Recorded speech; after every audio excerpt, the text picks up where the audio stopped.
Hi friends, welcome to Jaya's garden. புடலங்காய் அடுத்த வீட்டில் போய் காய்ச்சிருக்காங்கன்னு சொன்னேன், இப்போ தான் காமிச்சேன். அதுவும் எனக்கு அப்பா இன்னும் எனக்கு அதை மனசு சந்தோஷத்தை கட்டுப்படுத்தவே முடியலை. ஏன்னா வரி புடலை 52 வயசாச்சு, இது வரைக்கும் பார்த்ததில்ல. அதுவும் நான் போடாத ஒரு விதை எனக்கு வரி புடலை வந்திருக்கு. எப்படிங்க சாத்தியம் தெரில. இப்போ இன்னொரு அதிசயத்தை காமிக்க போகிறேன். தெரியுதா பாருங்கள், ரொம்ப தூரத்தில் நம்மளுடைய வேப்ப மரத்தின் மேல், வேப்ப மரத்தில் இந்த பாருங்கள், தெரியுதா ஃப்ரெண்ட்ஸ்?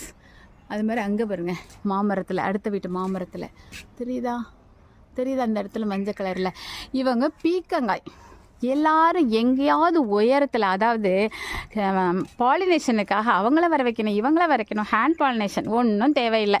நாங்கள் மஞ்சள் கலரில் பூ பூத்து அந்தரத்தில் தொங்கிட்டு இருக்கோம். எல்லாரும் வருவாங்களா மாட்டாங்களா? அப்புறம் எதுக்குங்க பூச்செடியெல்லாம் வளர்க்கணும்? சூப்பராக பாலினேஷன் ஆகி சூப்பராக காய் கொடுக்க போகிறாங்க.